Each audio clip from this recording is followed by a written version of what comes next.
Hello everyone. मैं आपका educator mentor Shubham Tiwari. आज एनसीईआरटी फाउंडेशन का जो सेकंड क्लास है, जिसमें हम लोग क्लास 6 एनसीईआरटी की चैप्टर 2 करेंगे,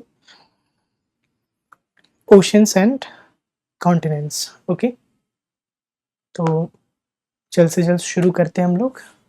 ठीक है। पिछले क्लास से याद आता है कि जो पिछले क्लास में हम लोगों ने किया,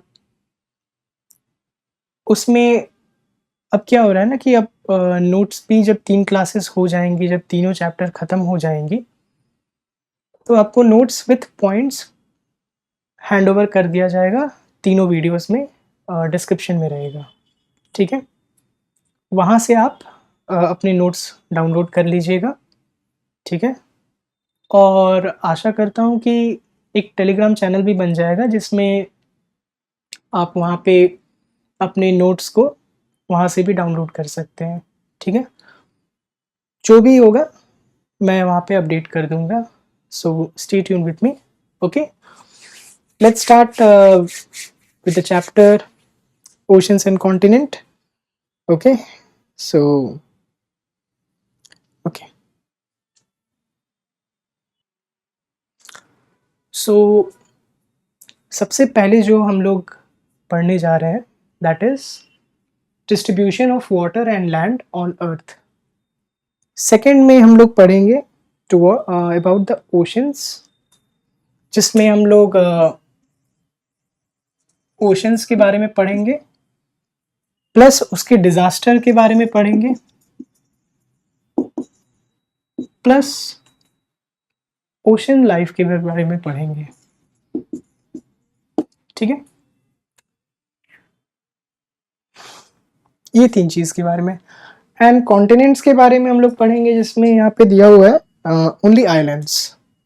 तो according to the syllabus we will be only studying the island. थोड़ा सा we are going to touch these parts, थोड़ा थोड़ा हम लोग सब लोग टच करेंगे, because we are not going into much into details. That's why a bit of knowledge is required to understand. ठीक है, तो सबसे पहले आते हैं हम लोग distribution of water and land on earth. Okay, you may go for the screenshot. Okay, now we are going to study the distribution of water and land on earth. तो आप लोगों ने सुना होगा कि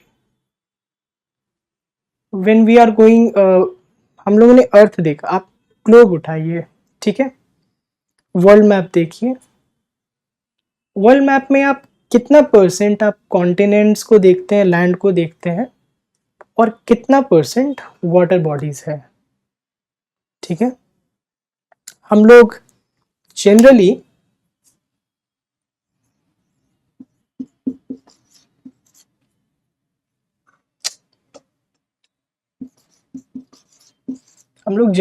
ओशंस को ज़्यादा देखते हैं और लैंड को हम लोग कम देखते हैं। तो एज पर द डिवीजन कि मतलब कौन सबसे ज़्यादा है, तो we rate ocean as 70% and land as 30%। क्यों? क्योंकि ओशन अर्थ का 70% हिस्सा घेरा हुआ है और लैंड सिर्फ 30%। यानी majority of earth is been surrounded by 70% of oceans and only 30% of land. Land में क्या आ गया, जिसमें 7 कॉन्टिनेंट्स आ गए एंड सेवरल मैनी 7 कॉन्टिनेंट्स आ गए और मेनी आइलैंड्स, जिसका अभी गिनती नहीं है अभी। ठीक है, लैंड कितना हो गया 30%, ओशन कितना हो गया ओनली 70%, सॉरी 70%, लैंड हो गया ओनली 30%। तो किसका ज्यादा है? ओशन ज़्यादा है, लैंड कम है थोड़ा। मान सकते हैं, देखो अब एक्यूरेट डेटा पे अगर जाया जाए तो वी ऑलवेज से कि अप्रोक्सीमेटली, ठीक है। होता है कुछ लोग होते हैं जो मतलब क्लास में बैठे हैं, बोले कि सर एग्जैक्ट इसका बताओ, ये 30 नहीं है, ये 28 पॉइंट कुछ है, वो बताओ। तो भाई जिंदगी बहुत बड़ा है, इस पे जाओ, 30 लिखो, 70 लिखो, आसानी भी होगा याद करने में, ठीक है। ओशंस कितना 70%, लैंड कितना 30%। डिस्ट्रीब्यूशन ऑफ वाटर, वाटर भी हम लोगों ने किया, ठीक है। कितना हो गया वाटर, ओशन क्या है वाटर 70%, लैंड क्या हो गया 30%। कहाँ पे, पूरे अर्थ पे, ठीक है। एग्जैक्ट में मत जाओ, सीधा प्रॉपर अप्रोक्सीमेटली डिस्ट्रीब्यूशन यही है, जिसमें कॉन्टिनेंट्स आ जाते हैं, इतने सारे आइलैंड आ जाते हैं और इसमें 5 ओशंस आ जाते हैं, ठीक है। समझ आया? Go for a screenshot. हम लोगों ने division of land and water देखा, ठीक है। अब हम लोग देखते हैं कि भाई ये जब दोनों मिलते हैं, जब दोनों मिलते हैं ओशन एंड कॉन्टिनेंट्स, या जिसे बोल सकते हैं हम लोग लैंड,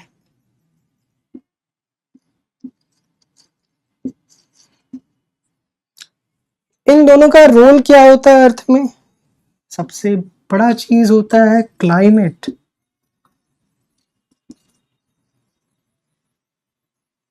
क्लाइमेट चेंज, ओशन और लैंड, ओशन एंड कॉन्टिनेंट जब रहेंगे तो climate change is always possible.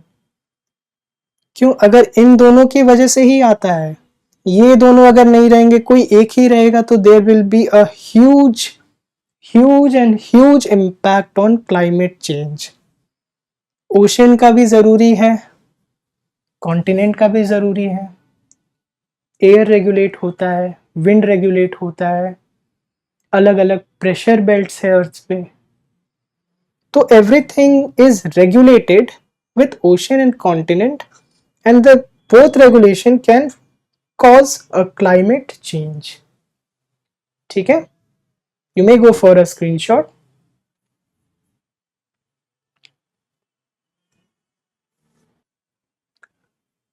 Okay, अब आपने देखा उसमें कि गल्फ दिया हुआ है, बे दिया हुआ है, सी दिया हुआ है, ठीक है। ये तीन है क्या? ये तो ओशंस में आते हैं, ये तीनों वाटर बॉडीज ही है, बट छोटा पार्ट्स होते हैं, ठीक है। ओके, सबसे पहले हम लोग चलते हैं सी। सी का कैरेक्टरिस्टिक्स बताओ। सबसे पहला अगर सी का अगर लिखते हैं हम लोग कैरेक्टरिस्टिक्स, तो स्मॉल वाटर बॉडी, है ना।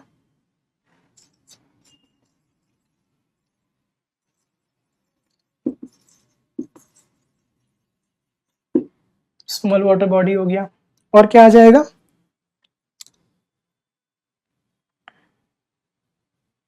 Anyone else?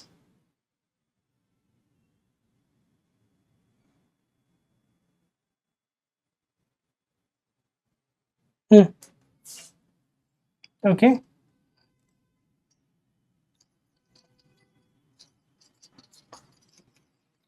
Surrounded by land. Example क्या हो गया? अगर एग्जाम्पल दे हम लोग तो सी में आओ, हमारा इंडियन का अरेबियन सी, और कौन सा हो गया अरेबियन सी के बाद?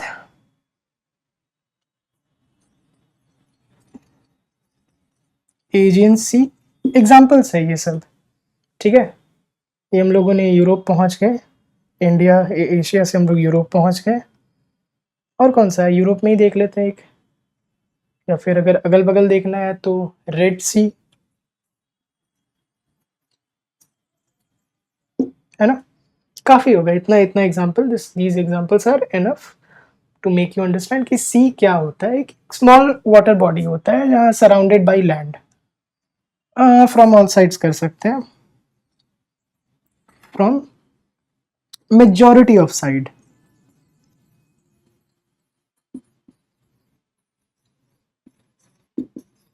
अब ऑल साइड कर देंगे तो वो अराल सी हो जाएगा। अब अगर फ्रॉम ऑल साइड अगर हो गया लैंड अगर, तो कैस्पियन सी हो जाता है।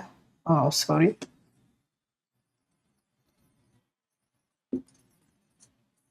कैस्पियन सी एग्जांपल हो गया, अराल सी हो गया,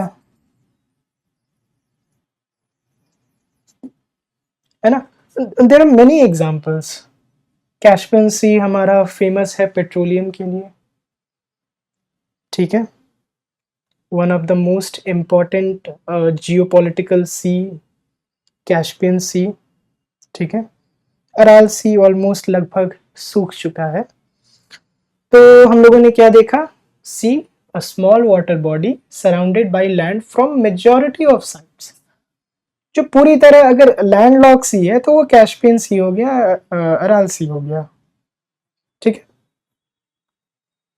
गो फॉर अ स्क्रीनशॉट, लिख लो आप इसे।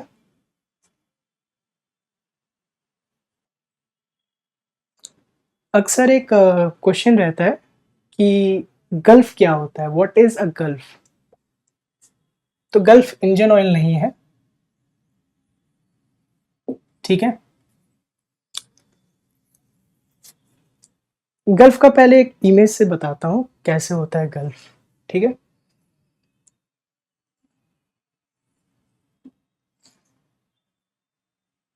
ये हो गया, consider these are the land, ठीक है। And these are the water bodies. समझ आ रहा है, ठीक है। ओके, ये हो गया लैंड, ये हो गया वाटर। अब ये जो प्रॉपर एरिया है, okay, just look at this proper area. ये क्या हो गया, ये डीप है, गहरा है। ये पूरा जमीन है ना, यहाँ पानी घुसने का तो जल्दी कोई चांस नहीं था। डेप्थ, गहराई मिला तभी तो समुद्र का पानी इसमें आया आया। तो डीप है, क्या हो गया, पानी, लैंड हो गया submerge. This is a vocabulary strong करते जाना, जो ज्योग्राफी का वोकैबुलरी है, ये सब वर्ड्स लिखने में नंबर्स मिलते हैं, ठीक है। ज्योग्राफिकल टर्म्स याद करना बहुत ज़रूरी है, ठीक है। Now we come to the gulf area. तो ये लैंड हो गया, ये जब गहरा हुआ, ये जब गहरा हुआ जब दबा तो पानी इसके ऊपर आ गया। हम लोग काफ़ी समय न्यूज़ में सुनते रहते हैं कि पानी का जो स्तर है, जो समुद्र का जो स्तर है, वो बढ़ते जा रहा है ना। The MSL is getting increased. हो सकेगा तो आने वाले समय में ग्लोबल वार्मिंग की वजह से जो बर्फ पिघल रहे हैं, कोस्टल एरियाज में जो शहर हैं इंडिया के, हो सकता है डूब जाएंगे। हो सकता है कि कहीं ना कहीं जो ये ये जो हुआ करता था वो अंदर चला जाए, वो मतलब पानी के अंदर समा जाए और पानी का स्तर ऊपर हो गया और ये आके पानी इस एरिया में जमा हो गया। This is an example, it's not an example, ये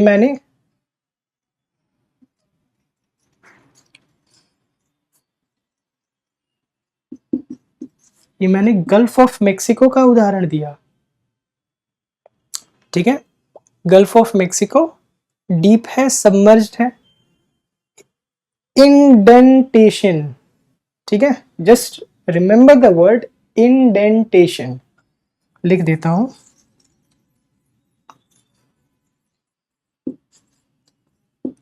अब इंडेंटेशन क्या होता है सर? मान लो एक कट हो गया, नॉच हो सकता है, कहाँ हो गया, ये है ना, एक लैंड में नॉच हो गया, कट हो गया, जहां पानी घुस गया, दैट इज इंडेंटेशन। कट हो गया, नॉच हो गया। समझ आ रहा है? Draw it. ठीक है,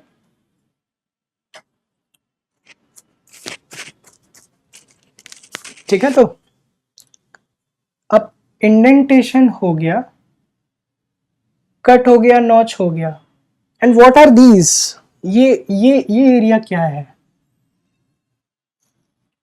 ये एरिया क्या बोलते हैं इसको?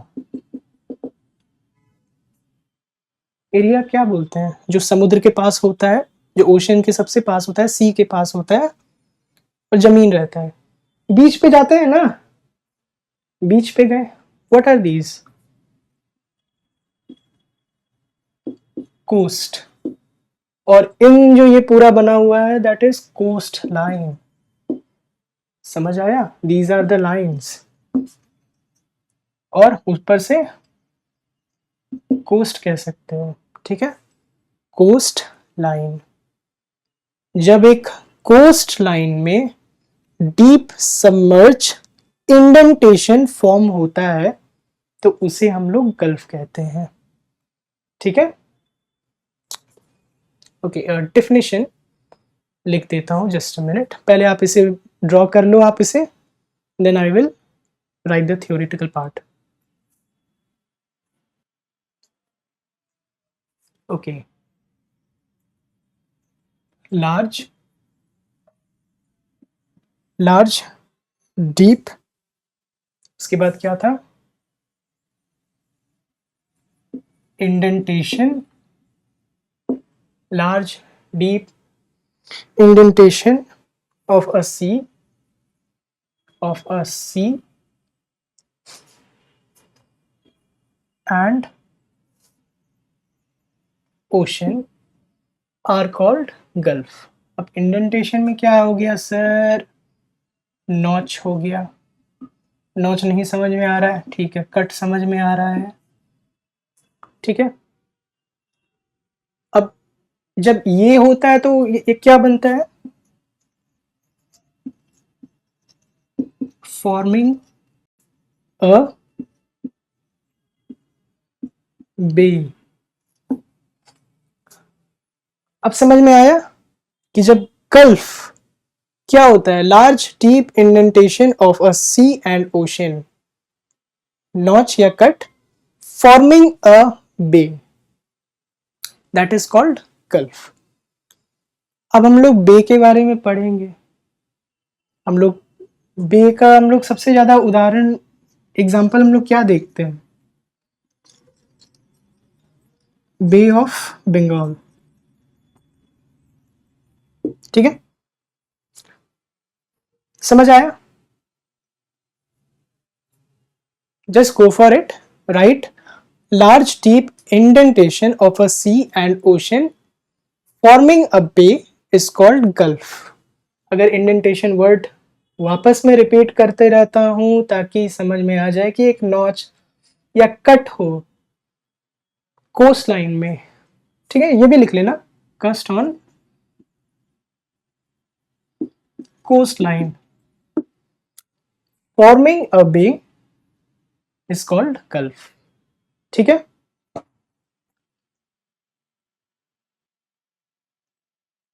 जस्ट यहाँ पे, क्योंकि जब हम लोगों ने बनाया था ये, है ना, तो पानी अंदर जा रहा था ना, तो इसको इनलेट कर दो, फॉर्मिंग अ बे इनलेट। ठीक है, समझ आया? तो large deep indentation of a sea and ocean on a coast line forming a bay inlet is called gulf.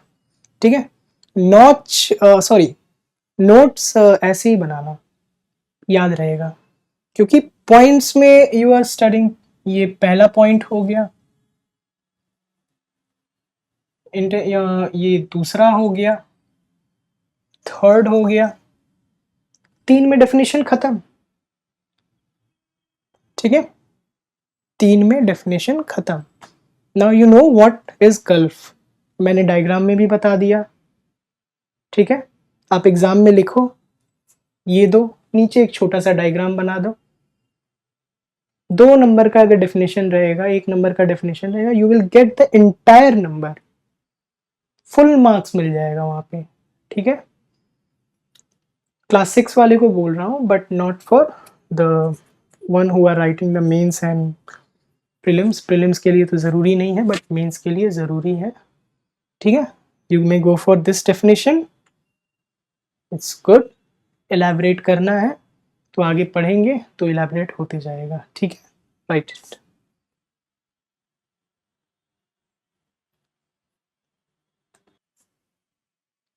Okay, now we are going for bay. अब bay क्या होता है?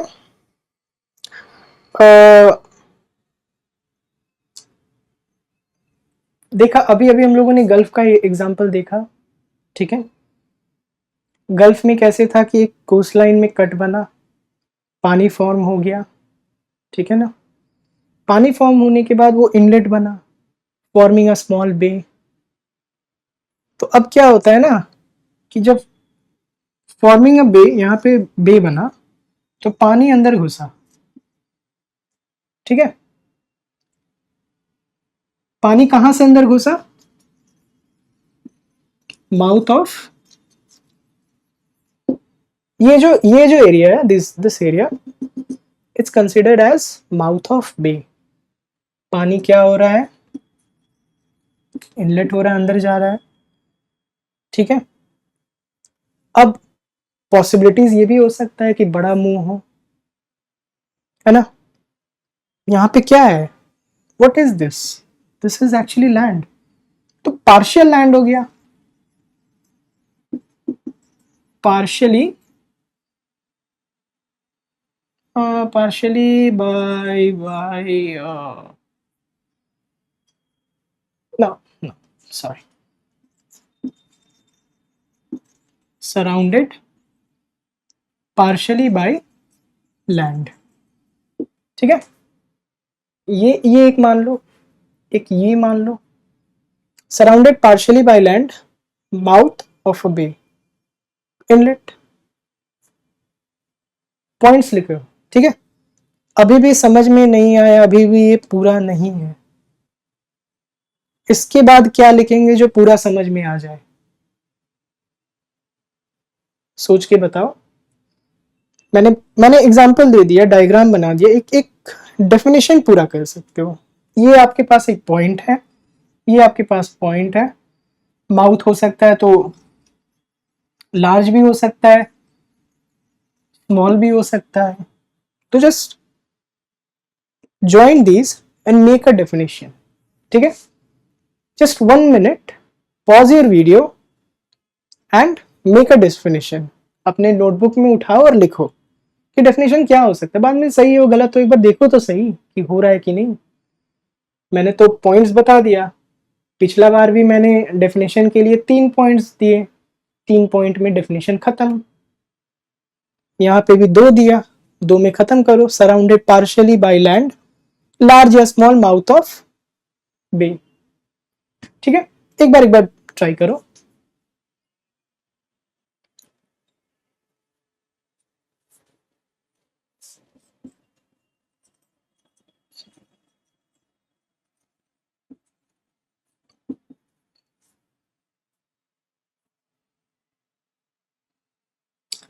Okay, body of water partially surrounded by land।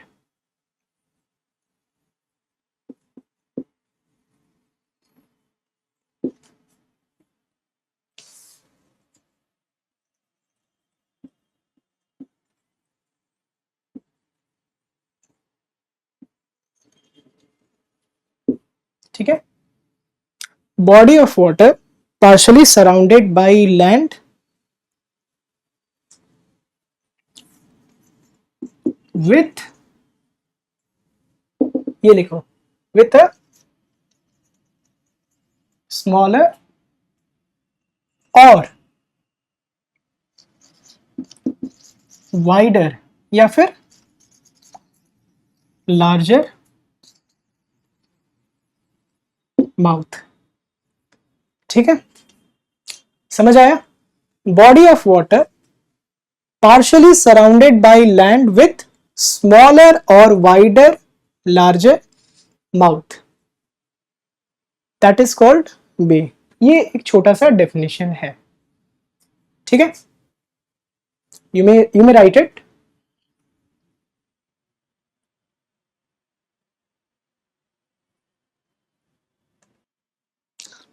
Actually क्या है ना कि आप लोग वीडियो को पॉज कर करके आप लोग नोट्स बनाते रहिएगा।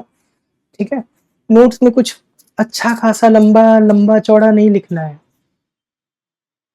पॉइंट्स में लिखो, डायग्राम बनाओ, क्रिस्प होना चाहिए, एक बार पढ़े समझ में आ गया, उससे ज़्यादा कुछ नहीं चाहिए। ये ज्योग्राफी का नोट्स है। ठीक है, और पिछली बार मुझे एक लोगों ने कहा कि वीडियो काफ़ी लंबा था, ऑलमोस्ट 1 घंटा 15 मिनट से ज़्यादा था। मैं कोशिश कर रहा था कि इस वीडियो को कम से कम लेंथ में रखा जाए। ठीक है, बट पॉसिबिलिटीज़ हो नहीं पाया, इंट्रोडक्टरी क्लास था तो थोड़ा लंबा तो होना ही था, क्योंकि अभी अभी मैंने उसमें जीएस ज़्यादा डिस्कस नहीं किया था, उस वजह से वो अभी छोटा था। बट मान के चलना है कि जो world geography, physical and Indian geography होगा वो 2-2 घंटे की क्लासेस रहेंगी ही रहेंगी। ठीक है, 1 घंटे से कुछ नहीं होगा, बैठना पड़ेगा, लिखना पड़ेगा, सनीमा नहीं दिखना है। ठीक है, okay, now we are coming to ocean.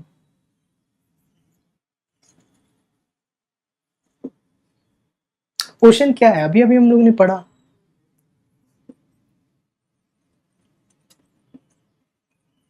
Large water body, है ना, large water body on earth. Okay, ठीक है, ओशन के बारे में हम लोगों ने समझा, large water body on earth कितना था, याद आ रहा है? 70% या 3/4 हुआ। और क्या था? अभी लाइफ के बारे में डिस्कस नहीं करेंगे, बट एक छोटा सा बेसिक है ओशन के बारे में। ओशन क्या होता है ना कि ये ऑप्शनल है, those who want to write you may write it, but ये हाइड्रोस्फीयर में आता है ओशन। ठीक है, it's an optional, you may go for it और you may not also go for it. ठीक है, तो अब हम लोग डिस्कस करते हैं। देखो, डेफिनेशन तो ये है, प्रॉपर डेफिनेशन। क्लास के बाद एक रीडिंग एनसीईआरटी का मारना है, चैप्टर 2 का रीडिंग करोगे, ये समझ में आ जाएगा। ठीक है, क्योंकि 1 से 2 बार रीडिंग में पूरा ज्योग्राफी खत्म। कुछ नहीं करना, हर महीना उठाना है, 3 चैप्टर है, एक स्मॉल रीडिंग मारना है।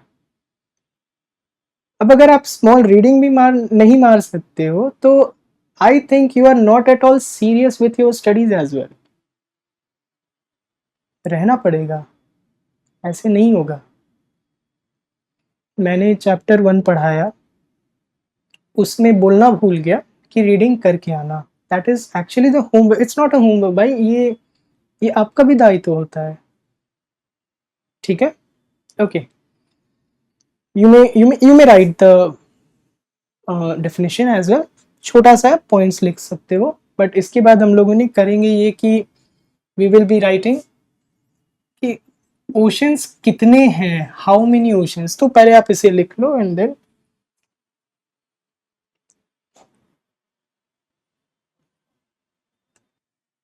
Okay, before coming to the flora, fauna, ocean life, हम लोग 5 ओशंस कर लेते हैं। ठीक है, तो सबसे पहले ओशन कौन सा आता है? सबसे बड़ा पैसिफिक ओशन, ठीक है।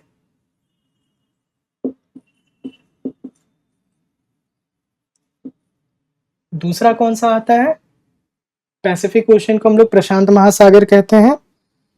दूसरा कौन सा है? पैसिफिक के ही बगल में नॉर्थ अमेरिका और साउथ अमेरिका को डिवाइड, वो ये दो ओशंस को डिवाइड करता है एक लैंड, अटलांटिक।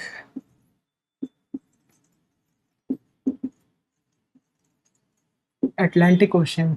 तीसरा कौन सा आता है बताओ? अपना है भाई, अपना है। साउथ में कौन सा ओशन है अपना इंडिया के?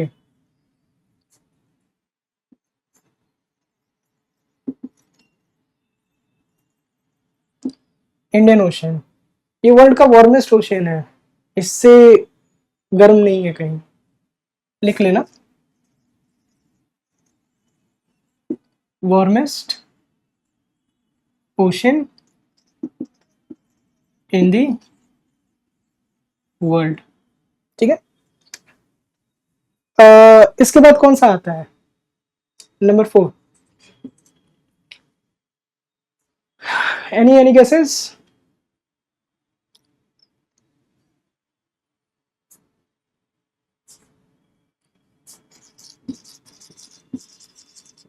Southern Antarctic. क्या स्पेलिंग है? एंटार्क्टिक। Antarctic ocean. अब एंटार्क्टिक ओशन के बारे में एक बहुत दिलचस्प खबर भी है कि इंडिया वहां जाके रिसर्च कर रहा है विथ 40 साइंटिस्ट। वहाँ टाउनशिप भी है, लोगों के रहने का भी जगह है यहाँ पे। अंटार्कटिक ओशन के पास ही अटलांटिक एरिया है, ओके। तो क्या था? International international IHO, okay just a minute. International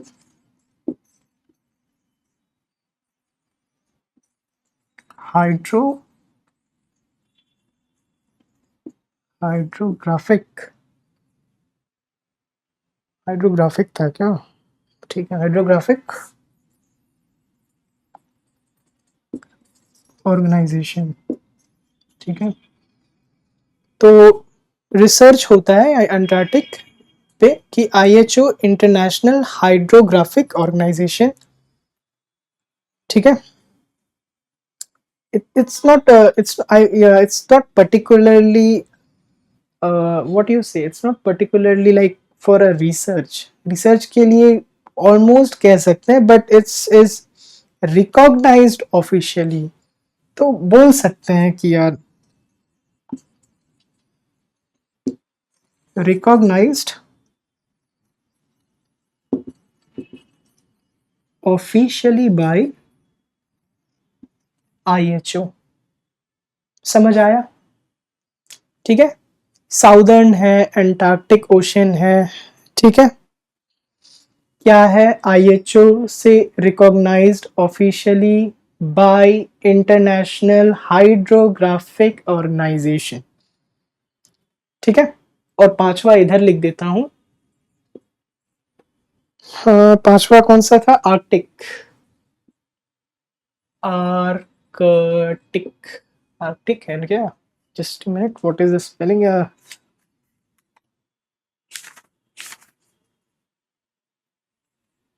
या आर्कटिक, ए नहीं होगा, आर्कटिक ओशन, ठीक है। अब ये वर्ल्ड का शैलोएस्ट ओशन है, ठीक है। ये वर्ल्ड्स शैलोएस्ट ओशन, ठीक है। समझ में आया कि नहीं? और एरिया वाइज ये सबसे स्मॉलेस्ट है, शैलो मतलब क्या होता है, सिर्फ समझ में नहीं आ रहा है। शैलो मतलब होता है कि भाई बॉटमलेस, गहराई कम है। और सबसे गहरा भी पैसिफिक ओशन है, बड़ा भी है। यहाँ पे एक जगह है मेरियाना ट्रेंच, सबसे गहरा पॉइंट है। यहाँ पे शैलोएस्ट ओशन बोलते हैं, क्यों? सबसे कम गहरा वाला ओशन है आर्कटिक ओशन। स्मॉलेस्ट भी है। तो आपको क्रम मिल गया, रैंकिंग मिल गई। पहले पे आया पैसिफिक, दूसरे पे आया अटलांटिक, तीसरे पे अपना भारत का इंडियन ओशन, चौथे पे सदर्न ओशन जो कि है आर्कटिक ओशन, और अंत में आता है आर्कटिक, सॉरी, एंटार्क्टिक ओशन, और अंत में आता है आर्कटिक ओशन। ठीक है, कैरेक्टरिस्टिक्स भी लिख दिया, मान्यता भी जो recognised officially by International Hydrographic Organization से मान्यता भी प्राप्त है। और क्या चाहिए जिंदगी में? और कुछ है? नहीं ना? लिख लो।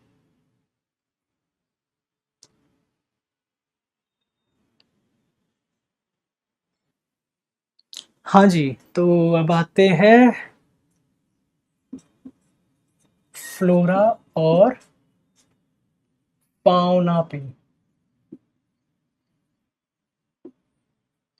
फ्लोरा क्या है?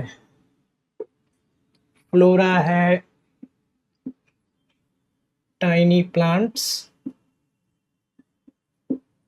ठीक है, छोटे छोटे प्लांट्स हैं। उदाहरण में क्या आ जाएगा? एल्गी। और क्या आ जाएगा? सीवीड्स, ठीक है, सीवीड्स। और कुछ है याद आ रहा है?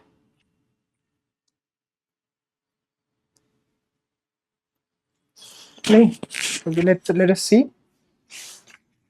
what are the ocean and life, flora, fauna, tiny plants called algae and all kinds of seaweeds। ठीक है, अब फाउना क्या होता है? जस्ट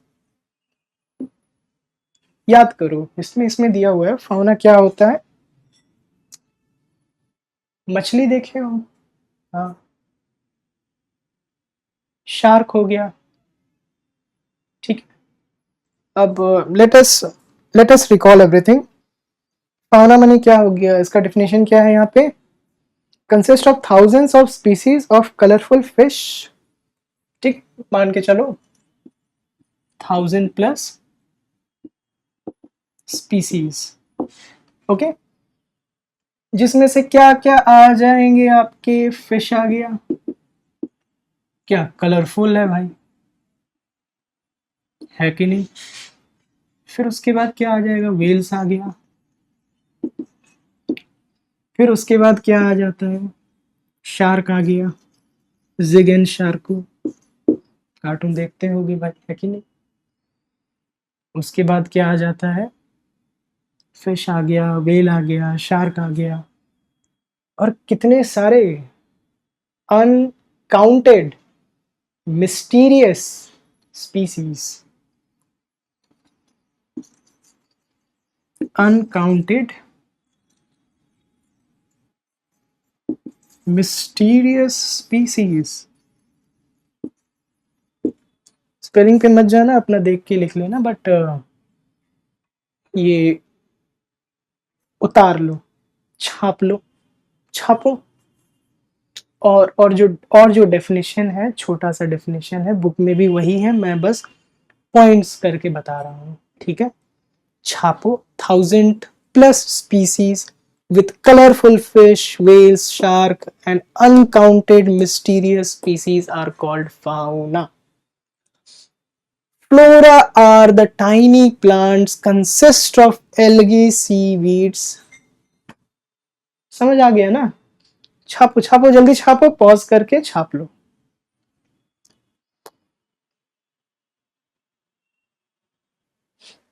अरे एक बढ़िया वाला लिख लो यार, एक बढ़िया वाला डॉल्फिन लिख लो यार। डॉल्फिन तो रह ही गया, लिख लो। ठीक है, ये इसमें आएगा, देखना भाई। अब किसी किसी को छापने में भी दिक्कत हो जाता है, वो डॉल्फिन इधर लिख देगा।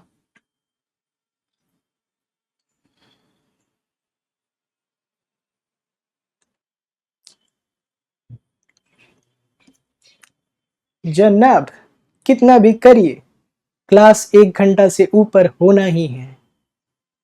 भूगोल है यारा, बच के जाओगे कहाँ। Now come to the ocean and disaster. Ocean and disaster. अब ओशन एंड डिजास्टर से क्या समझ में आता है भाई? समुद्र में होने वाला घटना, है ना, शादी, दुर्घटना, यहाँ समुद्र में होने वाला घटना, फर्क है ना। है? शादी कर लो, बढ़िया दुर्घटना है। तो ओशन एंड डिजास्टर में क्या क्या आ जाएगा बताओ। अरे कभी चक्रवात का नाम सुना है? Typhoon, sorry, cyclone. साइक्लोन मारो, लो, साइक्लोन। इंडिया में तो आता है, उड़ीसा हो गया, आंध्र प्रदेश हो गया, कोस्ट पे आते रहते हैं। बंगाल को भी लपेट देता है, बांग्लादेश को भी छोड़ता नहीं है। हम तो डूबेंगे सनम, आपको भी ले डूबेंगे, डूबो। साइक्लोन हो गया। फिर उसके बाद आता है क्या? Strong winds. भाई ओशन है, अभी अभी हम लोगों ने पढ़ा कि ocean, strong winds, climate change करेगा ही, लैंड एंड ओशन करना ही करना है, कॉन्टिनेंट एंड ओशन। ये दोनों जिधर रहेंगे भाई, ये वो केमिकल रिएक्शन है जो मिलने के बाद बढ़िया धमाका करते हैं। ठीक है, बढ़िया धमाका होगा। तो स्ट्रॉन्ग विंड्स हो गया, उसके बाद क्या हो गया भाई? भारी बारिश कर देते हैं, चलो। Heavy rainfall. और कुछ है?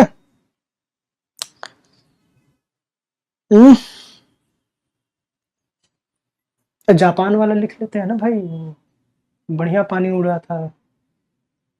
एक बार इंडोनेशिया में भी हुआ था, टी से नाम था, जापानीज नेम है।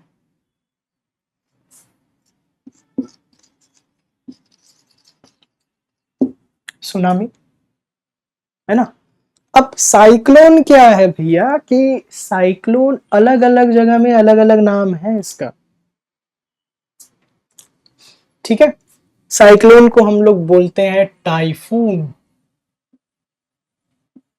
ठीक है, उसके बाद कहीं कहीं हरिकेन बोलते हैं, और एक जगह तो बहुत बढ़िया नाम है, विली विली, ऑस्ट्रेलिया। तो इधर कर देते हैं, देखो छापने में गलती मत करना प्लीज।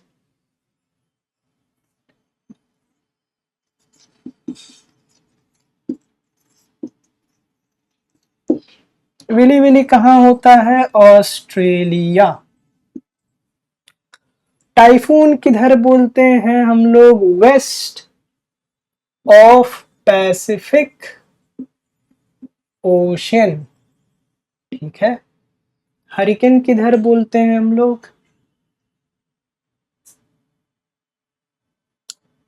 ईस्ट पैसिफिक और अटलांटिक ओशन में। अब देखो भाई, ये ओ डिजाइन मत बनाना यार प्लीज, ठीक है। और ये जो साइक्लोन है, ये हम लोग साउथ एशिया में कहते हैं। समझ में आया कि नहीं? हाँ, साइक्लोन हम लोग किधर कहते हैं? साउथ एशिया में। टाइफून किधर कहते हैं? वेस्ट पैसिफिक ओशन में। टाइफून क्यों कहते हैं? जापान में होता है टाइफून, हो गया। अमेरिका अमेरिका में हो गया, यूएस में हो गया, हरिकेन बोलते हैं उसको। ऑस्ट्रेलिया में विली विली कहते हैं। समझ में आया कि नहीं? समझ आया? स्ट्रॉन्ग विंड्स में क्लियर है, भारी बारिश भी समझ में आ रहा है, एक्सट्रीम लेवल का कर देते हैं भाई, एक्सट्रीम हेवी रेनफॉल, है ना। कितना भी कर लो भाई, भोजपुरी में एक कहावत है, बरखा बिनु सागर केहू न भरे, अब माता बिनु आदर केहू न करे। तो भाई धूप कितना भी कड़ा हो, समुद्र थोड़ी ना सुखाएगा। बारिश कितना भी तेज हो, समुद्र थोड़ी ना लहलहा उठेगा, नहीं ना होगा। लिख लो, छाप लेना इसको, इसमें मत छापना, ये ऊपर वाले का पार्ट है, साइक्लोन का है, ठीक है। छापने में भी गलती मत करना।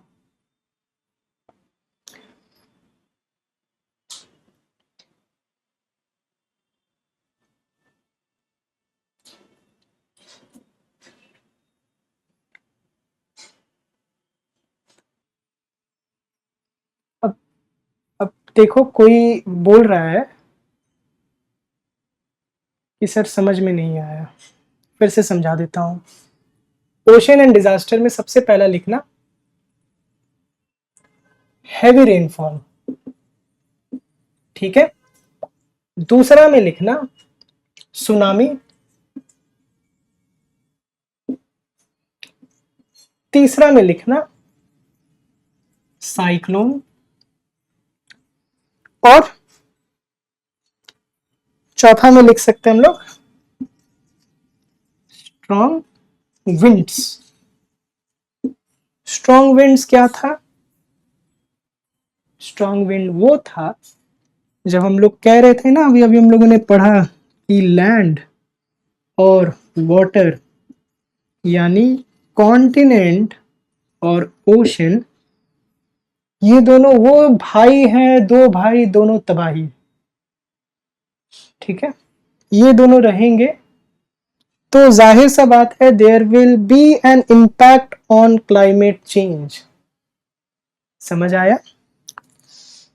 साइक्लोन चक्रवात को कहते हैं, जो कि हमारे साउथ एशिया में आता है, जिससे ग्रसित है हमारा South Asia, India, Orissa, Andhra Pradesh, sorry या आंध्र प्रदेश, कई समय तो तमिलनाडु में, साउथ एशिया में हो गया, वेस्टर्न साइड में भी देख लो, अरेबियन सी में भी है, पिछली दफा मुंबई में भी आया, महाराष्ट्र में भी था, इस साइड ईस्ट में हो गया, आंध्र प्रदेश हो गया, तमिलनाडु, उड़ीसा, वेस्ट बंगाल, बांग्लादेश को भी नहीं छोड़ा, म्यांमार, और वो सब तो बढ़िया तबाही मचाता है एकदम। हैवी रेनफॉल है, हुआ, बढ़िया है। क्यों बढ़िया है? क्योंकि भाई एक्सट्रीम लेवल का जब हैवी रेनफॉल होता है तब हम लोग मॉनसून इम्पैक्ट होता है उससे, है ना। इफेक्ट नहीं होता, इम्पैक्ट में आते हैं। अभी अभी जो आज टुडे इज या today is 8th of June and monsoon आने वाला है, आएगा आएगा, ठीक है। अब now we are going for some cyclone का डिस्क्रिप्शन में आते हैं। साइक्लोन, हम लोग साइक्लोन बोलते हैं, बट ऐसे कई अलग अलग जगह है जहां अलग अलग नाम है। देखना, सबसे पहले तो हम लोग लिखते हैं हरिकेन, टाइफून,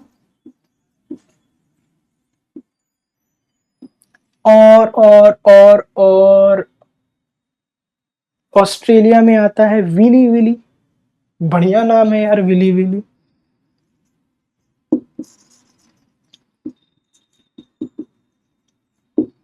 ठीक है। अब जिन लोगों को नहीं पता कि साइक्लोन भी क्या है, ठीक है, उनको मैं हिंदी में भी बता देता हूं कि भाई इसको चक्रवात कहते हैं। ये लो प्रेशर की वजह से बनता है, ओके। जब लो प्रेशर रहता है तो ही इसका फॉर्मेशन होता है, और ये भी 10 डिग्री से 25-30 डिग्री के बीच में आता है नॉर्दर्न हेमिस्फीयर में, ठीक है, मोस्ट प्रोबेबली, क्योंकि इक्वेटर एक ऐसा एरिया है जहां पे चक्रवात आने का संभावना ना के बराबर है, ठीक है। पहले आप इसको लिख लो, तो अब इसको समझो कि हरिकेन कहाँ कहाँ आता है। ठीक है, सिर्फ नाम लिख लो। अभी जब हम लोग क्लाइमेट पढ़ेंगे वर्ल्ड ज्योग्राफी में, एटमॉस्फेयर के बारे में पढ़ेंगे, तो हम लोग इस चीज को देखेंगे। तो हरिकेन कहाँ कहाँ आता है? हरिकेन ईस्ट पैसिफिक ओशन में आता है। और कहाँ आता है? अटलांटिक ओशन में।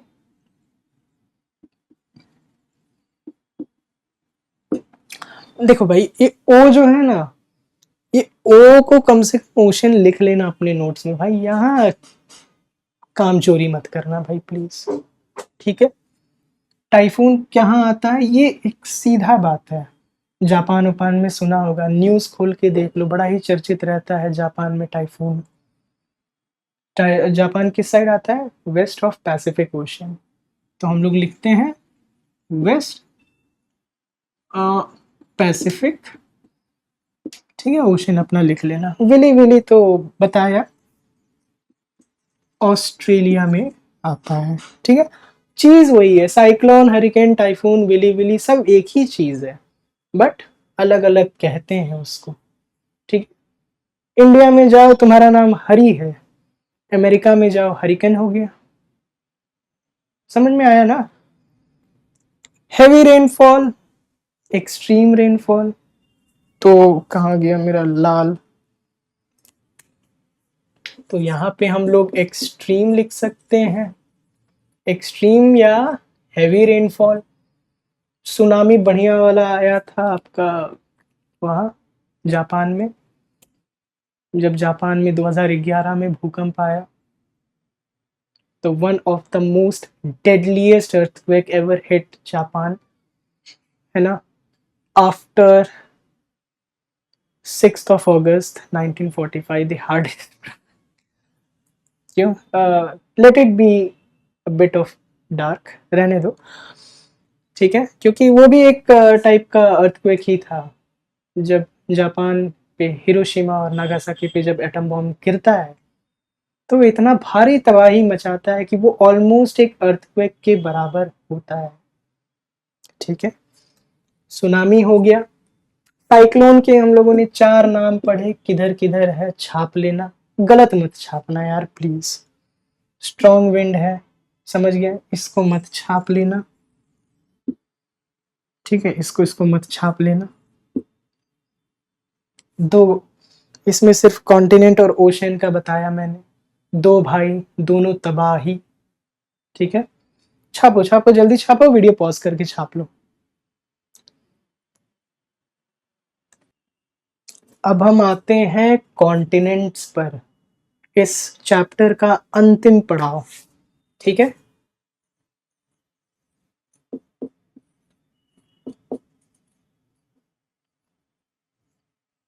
कॉन्टिनेंट्स। कॉन्टिनेंट्स क्या है? पहला एक पॉइंट लिखते हैं, लार्ज मास ऑफ लैंड। ठीक है, ये छोटा सा डेफिनेशन है कॉन्टिनेंट का। हम लोगों ने कितना पढ़ा? 30%, यानी 1/4 है हुआ। देखो, जिंदगी बड़ा है भाई, 1/4 पे 30% पे ज्यादा बहस नहीं करना। ठीक है, बड़ा रहने दो, आगे बहुत कुछ है समझने के लिए। यूपीएससी के एग्जाम में हमारे डॉक्टर अब्दुल कलाम साहब का नाम, पूरा नाम नहीं पूछेगा कि भाई टफ लग रहा है, पूछ सकते हैं, ये सब नहीं पूछेगा।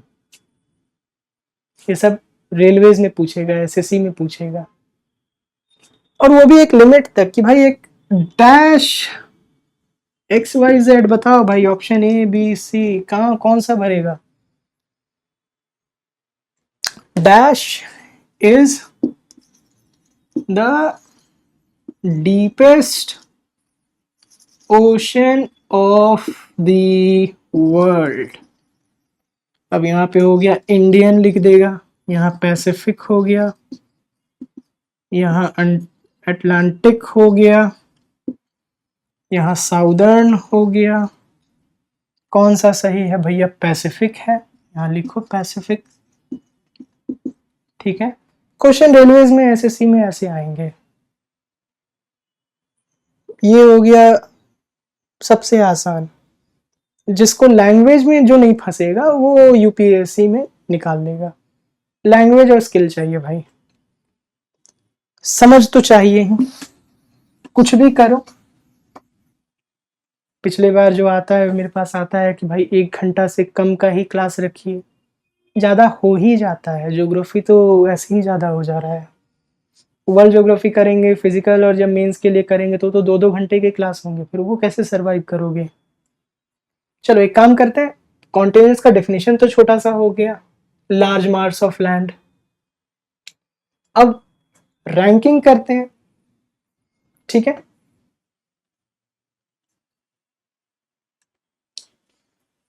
चल आते हैं नंबर 1 पे, लिखते हैं एशिया। दूसरे पे कौन सा आएगा बताइए? जहां से मानव सभ्यता शुरू हुआ, अफ्रीका, जिसे हम लोग डार्क कॉन्टिनेंट भी कहते हैं। थर्ड में आ जाते हैं हम लोग, थर्ड में नॉर्थ अमेरिका होगा, ठीक है, नॉर्थ अमेरिका। फोर्थ में आ जाओ इसी का भाई, साउथ अमेरिका। पूरा लिख लेना, आलस मत करना। उसके बाद कौन सा आ जाएगा भाई? यूरोप।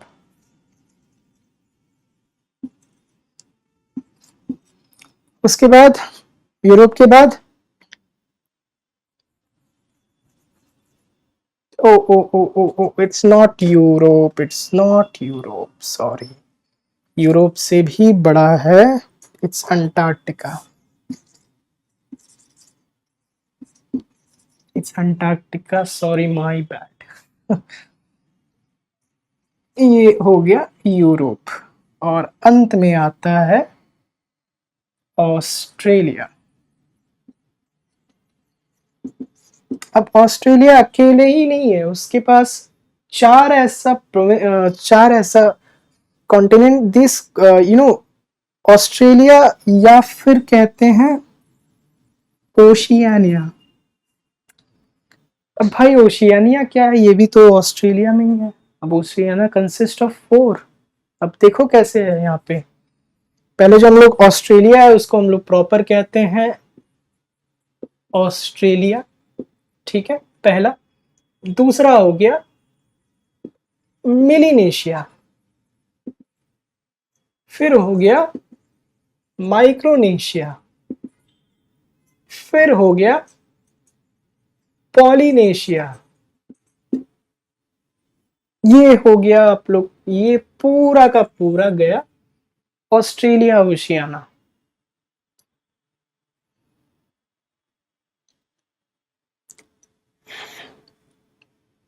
मिली, ठीक है, मेलिनेशिया। अरे यार मैंने मिस्टेक ही कर दिया, मेलेनेशिया।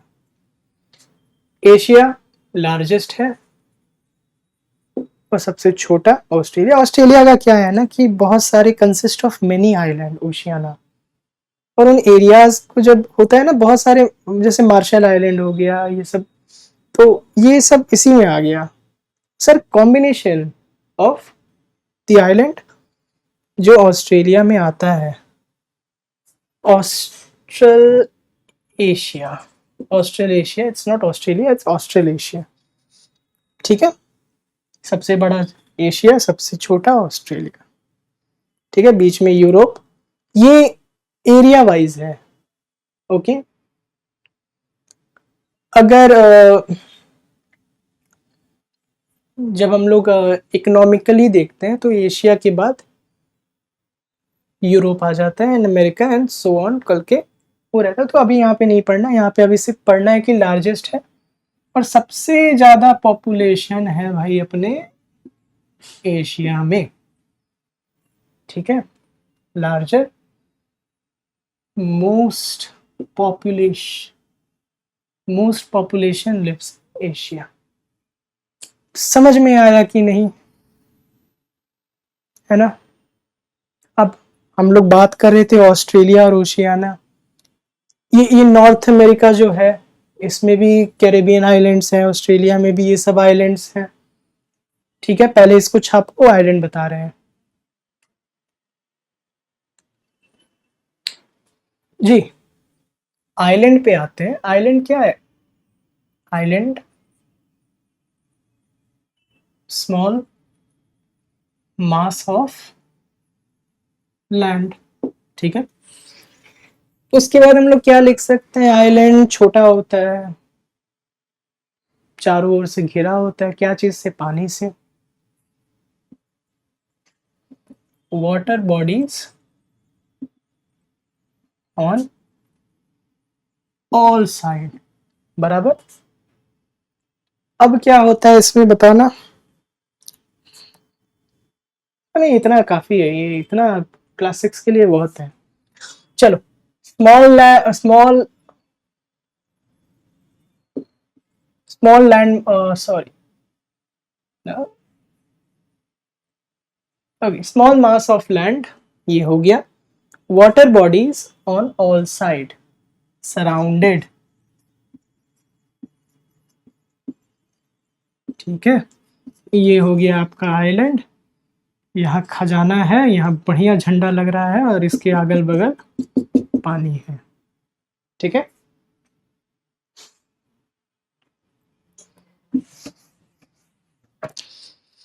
तो दुनिया का सबसे लार्जेस्ट अगर देखा जाए तो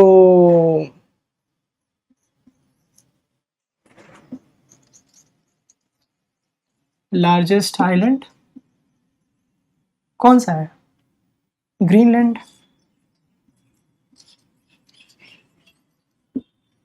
ग्रीनलैंड आइलैंड। ग्रीनलैंड कहाँ पे है?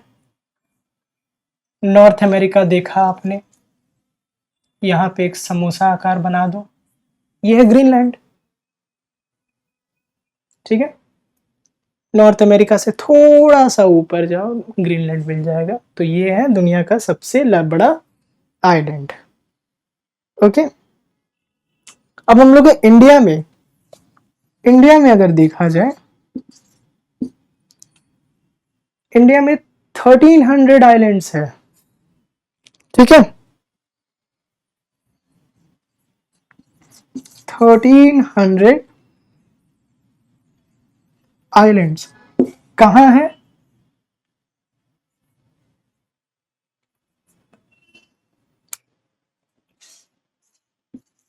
ग्रेट निकोबार, ग्रेट निकोबार में है। ठीक है, और किधर है हम लोग का है? लक्षद्वीप, बड़ा ही चर्चित रहा है यार लक्षद्वीप। मोदी जी गए वहां पे और पूरा, लेकिन अभी भी क्या है ना कि Lakshadweep needs to be developed. Tourism के लिए कम से कम उसको 5 से 6 साल लगेंगे डेवलप होने में, तब जाके लक्षद्वीप डेवलप होगा। इतना आसान नहीं है लक्षद्वीप को अभी के अभी टूरिस्ट स्पॉट बनाने का, क्योंकि वहां जाने के लिए भी शिप चाहिए। ठीक है, तो हम लोग का 1300 आइलैंड खुद इंडिया के ही अंदर में आता है, जिसमें ग्रेट निकोबार, लक्षद्वीप हो गया। एशिया में हम लोग मालदीव्स देखें। अब फॉर्मेशन के बारे में लोग पूछते हैं, क्लास 6 में फॉर्मेशन जरूरी नहीं है, फॉर्मेशन ऑफ आइलैंड, लेकिन फिर भी बता देते हैं कि वन ऑफ द फॉर्मेशन कैसे होता है। फॉर्मेशन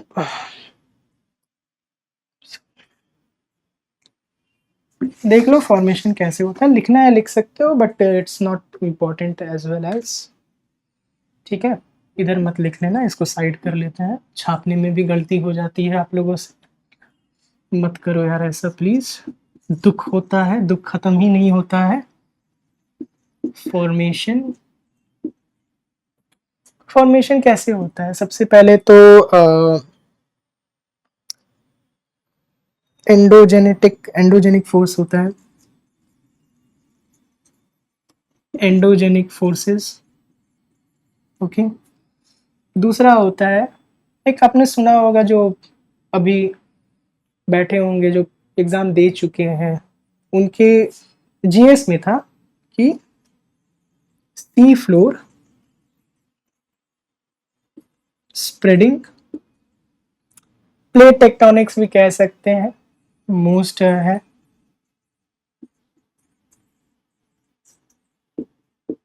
बट एंडोजेनिक फोर्स ज़्यादा होता है, जैसे वोल्केनो इरप्शन हो गया समुद्र में, तो वो पूरा मतलब ठंडा होते होते वो एक आइलैंड का रूप ले लिया, है ना। फॉल्ट हो गया प्लेट टेक्टोनिक में, सी फ्लोर स्प्रेडिंग हो गया, ये वोल्केनो के ही थ्रू हो गया, मैग्मा के थ्रू हो गया। तो इट्स नॉट इम्पॉर्टेंट, बट लिख सकते हो, क्लास 6 के पॉइंट ऑफ व्यू से इट्स नॉट इम्पॉर्टेंट। ठीक है, here we have come to an end. जल्दी जल्दी स्क्रीनशॉट ले लो, छाप लो।